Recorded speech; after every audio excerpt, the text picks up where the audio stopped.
the reason why this became a problem is that when the first function runs, it gets sent to the server, right? I'll show you a diagram. It gets sent to the server and returns, and once it's successfully saved, it sends a second background sync function that pulls the updated information to cause the user interface to refresh immediately, so you don't have to pretty much hit the refresh button on the browser. What's up, everyone? I'm Mark Bastian, engineer, creative, and founder of MyAutoTab, a vehicle maintenance app that helps you keep tabs on every vehicle you own, set service records, reminders, manage your documents, and more. These videos follow my journey building this app from ground up, and also the tools I'm using to move quickly as a solo founder. The goal is simple: walk into any service or repair facility knowing exactly what your vehicle needs instead of being told what it needs. Stick around till the end. I promise you'll find something of value. Let's go!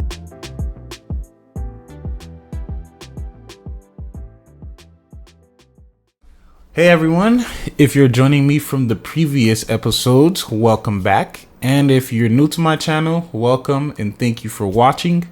So I want to go over a bug that I encountered while building out the add vehicle functionality for this. So we're slowing down the brakes just a little bit. Pretty much what occurred with this is, well, this is postfix, so I'm going to show you the functionality just in case you didn't see it from previous episodes. We can go ahead and add a car in this case,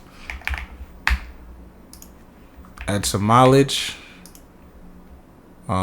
Just gonna have this, add the VIN number, which is optional.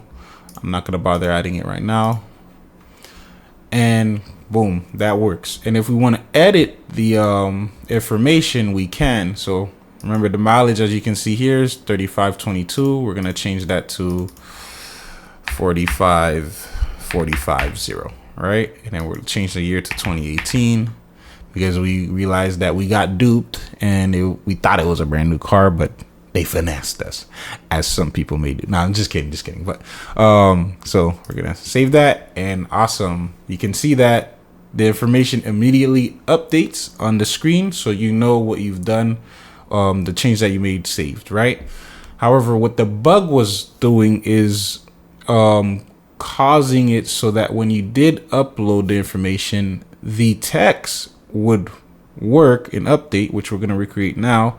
But when you update the image, let's replace it with this right here, this would not work. And it was actually a twofold issue. So the first issue was a race condition with how I've set up the functionality of this. And the second was the fact that I'm working on a local dev environment. And I did set up the program to function as if we're storing the images in a content delivery network, or CDN for short. So let's go ahead and take a look here. We're going to edit the fix, and I'll explain through it,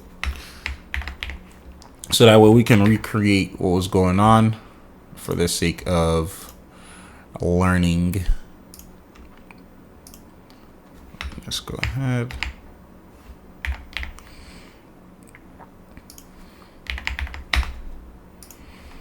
Save that, and then let's just make sure we rebuild just in case. All right.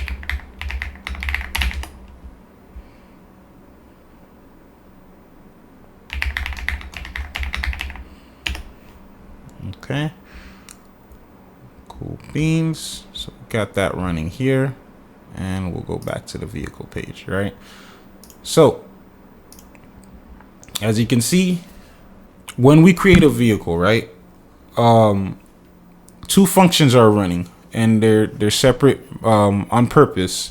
One function runs for adding this text information about the vehicle, and a separate one would run if you decide to include an image. So let me go ahead and open this. We're going to zoom in here. I made this diagram on Figma to just kind of make it easier to understand what's going on. So pretty much this is time in seconds. So time is going this way.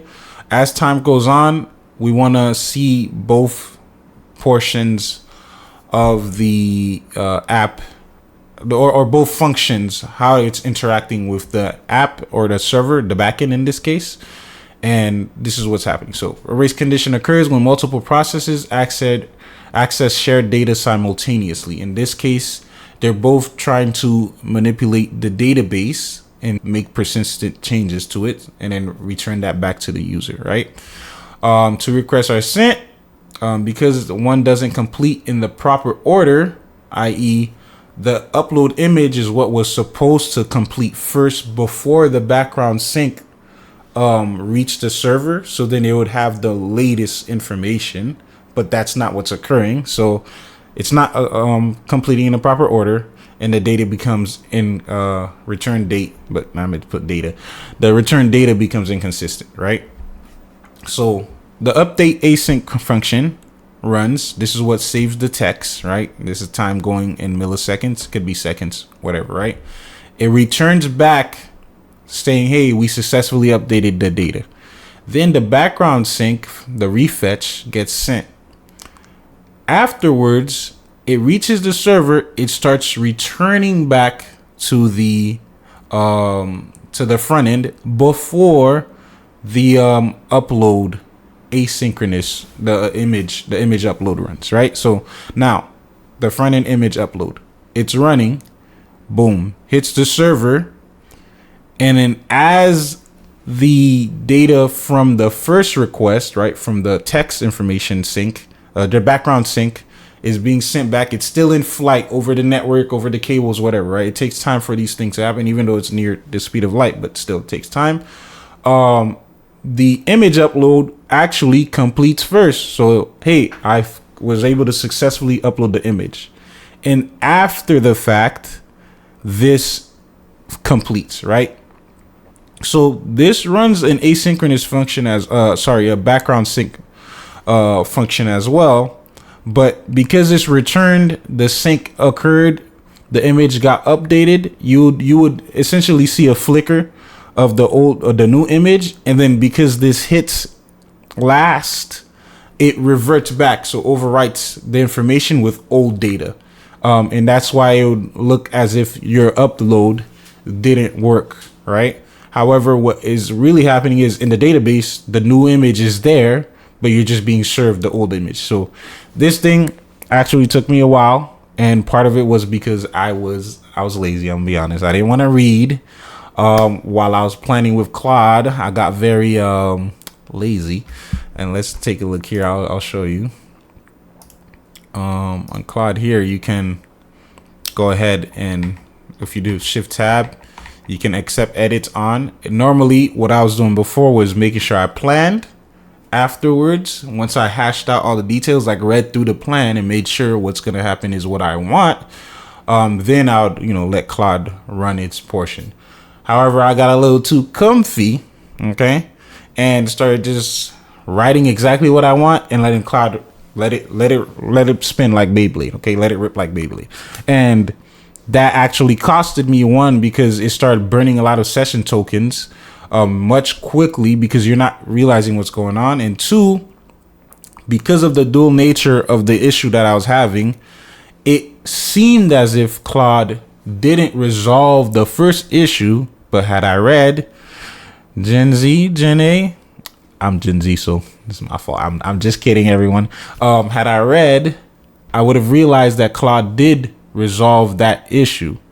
But because I didn't, I assumed that it wasn't fixed. So I went ahead and reverted everything Claude did, and then thought that Claude was actually hallucinating, when in fact it was just me being lazy. So to carry on, I read through, realized what happened, and then boom, fix the issue, right? So this was the fix here. Pretty much now what would happen is as soon as the background sync, so the first portion would run, right? The first refetch, this background async. As soon as this started, once this started, it canceled this background sync from even occurring. So it actually canceled it before it even leaves the front end by design. So let's go ahead and and I'm gonna save this. But before I do, I actually didn't realize I didn't show you that the issue, how the issue was working. So let's just do a refresh. We're gonna update this photo. Let's do the Bronco. Boom. We're gonna save the change. And as you see, behold, it doesn't work. And we'd have to refresh, and it's still not working. And in this case, this is the second issue that I was having, because I'm not on a using a real content delivery network. I'm using a local storage on my computer. Because we're not sending a cache control header, the browser is actually heuristically caching the image, and it keeps reserving the same image. So this is the second technically the second bug that was occurring, and it's because we weren't checking. Hey, if you're on a dev environment, make sure we do not store any of the images information in the cache, like we're telling the browser, right? But because we're not explicitly letting the browser know that, we're handing off the caching to however the browser wants, and it's using its heuristic caching algorithm or rules. So let's go back here. Even if the only way I'd see that update occur is, let's say I replace again. This time we're gonna do right here, and then let me refresh. Then I'm seeing it, right? So another way I figured out is if you delete it and then try to add it again. This was me doing the front end UI testing. On that note, actually, it is very good to make sure you are doing some front end or end-to-end testing, acting as the client using the application and trying to like break it, essentially, right? This also factors into security, because one of the main things I thought about was, what if an unscrupulous individual gained unauthorized access to a person's account? What damage could they possibly do? They could, of course, perform a denial of service attack by running a script that causes, an upload. Like, let's just keep uploading the same image at a programmatic scale, right? So, and that would just keep hitting the server, and eventually it could cause the database to lock and the server itself to lock. And now everyone else using the app is having issues, right? So one of the important things that I did was add rate limiting to the application. So it says, okay, this user could only add maybe 5 photos every minute. So it slows down the rate at which someone can keep sending requests to the server, as a first line of defense sort of thing from within inside the application, right? So carrying on, let me actually show you what I had to do here and how we resolved that use static, right? So this is what Claude had resolved, but because I didn't choose to read, I didn't realize that we were not checking for if we're in a development environment. And also typically race conditions tend to be hard to reproduce, just an FYI. And so I'm just grateful that I was able to catch it pretty early. So this use static files, this is what was happening initially. It was not sending a cache control header in the response to let the browser know, let's not cache this. And because we, now are sending it and we're checking, right? It essentially never caches, and that's what allowed us to see that postfix functionality working as intended. And so, yeah, everyone, I wanted to share that with you all. I know it's maybe a little mouthful. So on the next episode, I'll teach y'all a little bit about what I've learned with using Claude and AI in general and saving on tokens. So yeah, definitely look out for it. If you like what you're seeing, again, like, comment, subscribe. I appreciate your support, and I also appreciate your feedback. So I'll catch you on the next one.